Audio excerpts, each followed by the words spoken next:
Okay, everybody, this is Mooney Dashcam. Today we are in Maspeth, Queens. We're going to be talking about Vito Guzzo Jr., who was a part of the Gianinni crew, who did work for the Colombos, Gambinos, and Bonanno crime families. They were like a young, wild crew that did a lot of dirty work for them. We're going to be talking about him getting revenge on his father's killer, who he thought his father's killer was. All right, let's flip this around and get into it. Okay, so this incident took place November 2nd, 1992, but we have to rewind a little bit to give the full story. Whoa, buddy. All right, so Vito Guzzo Jr. and his crew were wild.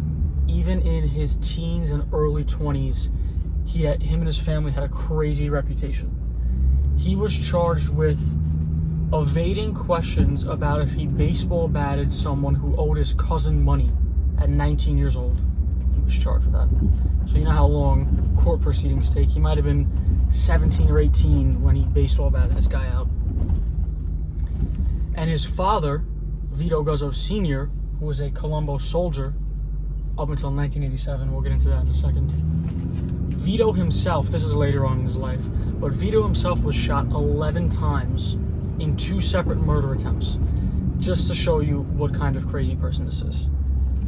Okay, so in 1987, Vito's father, Vito Guzzo Sr., goes upstate on a hunting trip with Vincent Three Fingers Ricciardo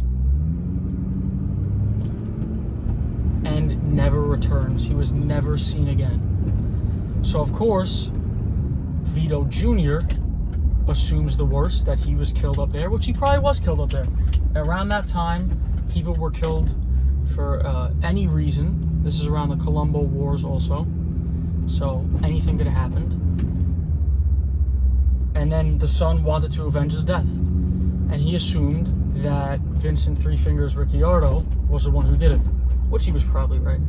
But right after Vito Guzzo Sr. died, or was killed, disappeared, whatever you want to call it, a Colombo soldier named Dennis Guzzardo took Vito Jr. under his wing and acted like a father figure, trying to guide him in like kind of the right path. And we'll get into him a little bit later on. But he kept him from killing his father's killer, because you usually get caught for murder when you murder someone. Not really back in these days, but you try your best not to kill anyone. And it worked very well. He kept him from murdering his father's killer until November 1st, 1992, when Dennis Guzzardo, is that how I said it before? Guzzardo? That's how I'm saying it now. He died of natural causes, November 1st, 1992. Let's make this turn, don't want to crash into anybody. Now the next night, November 2nd, 1992, a Lincoln town car is driving to Guzzardo's wake. Anthony Mesi is driving. He's 51 years old. In the back seat is 51-year-old Pete Scavillo, and also Vincent Three Fingers Ricciardo. It's pouring rain, just to set the scene. We're about a minute away from where all this went down. At 7:10 p.m., they're on Caldwell Avenue near 71st Street. A U-Haul van is in front of them. Ooh, I can't make this left? Okay, all right. Quick do not enter. We loop around. Not a problem. A U-Haul van is in front of the town car. It pulls to the left, kind of giving room for the town car to go around. And as the town car goes around on the right, the van cuts in front of it to the right also, blocking the path. Now the town car can't go anywhere. It's completely stuck where it is. The doors of the U-Haul van fly open, along with the doors of a Monte Carlo fly open right by too. Vito Guzzo and his crew, the Giannini crew, also known as the Ridgewood Boys, hop out in hockey goalie masks and like Monster Halloween type masks. This happened just about right here. Okay, we're gonna pull up here. A nice parking spot half up a driveway, not blocking the road. here's the test. The big van coming by, he fits right through. That means I'm not blocking. All right, so there's no crime scene photos of this incident. So we're assuming it's either here or down the road a little bit. We'll do both, I'll walk both areas. So both the cars were stolen, of course. You don't do a hit in cars that you own. So the Monte Carlo and the U-Haul are both stolen. Let's walk down the road. So you can imagine the U-Haul cutting off the town car, say hi to the truck, blocking it, two doors opening, the doors opening of the van, the doors opening to the Monte Carlo. Guys get out in hockey masks and like Halloween monster masks and start unloading bullets. Police say it was like 4 to 6 men. They unload on this car with pistols and shotguns for minutes. They say about 50 shots went into the car. The police later on said that they were very thankful that it was a rainy day because more people would have been on the street and someone probably would have died. That's how many times they shot this car up. Now look at this old looking house here. Truck's over there hiding. It's a pretty, like, not busy residential area to be doing this in. At 7:10, it's not like super late at night or anything.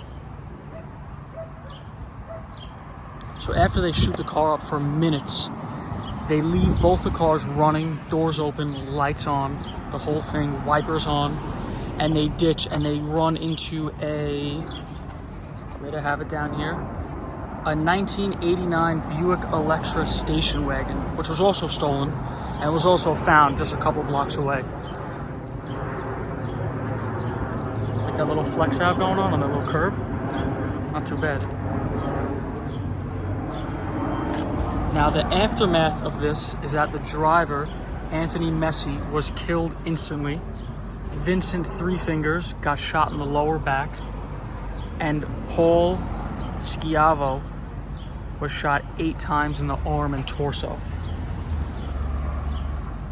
So the guy he wanted killed was injured the least. Yeah, he was injured the least. Which is surprising, knowing how many times this thing was shot. Oh, Honda's coming through quick. Watch this. Whoa! Right by. All right, back in the truck. We'll finish the details. Look at this big stump here. Jeez.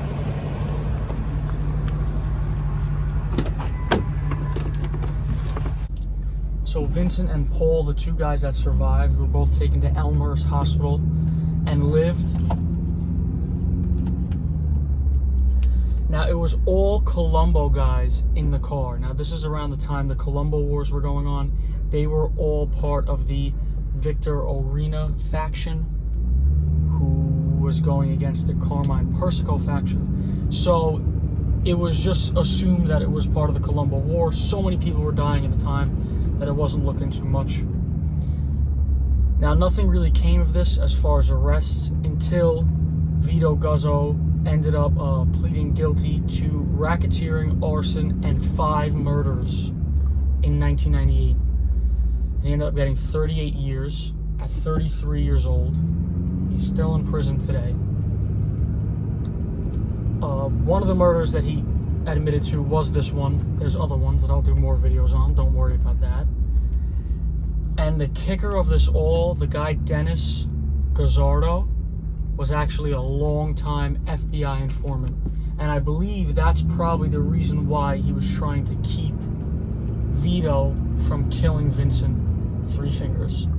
Because if you're an informant and you're working with the FBI, you're not supposed to have any murders happen on your watch. So he was probably looking out for Vito and trying to keep his FBI hookup and relationship healthy in doing that. Alright, I hope you enjoyed that video. I'll definitely be doing more videos on the Giannini / Ridgewood Boys crew. They were a crazy bunch. There was a situation where they went to do a drug deal and ended up murdering the 2 guys. Wild. But like I said, hope you enjoyed. See you guys in the next one.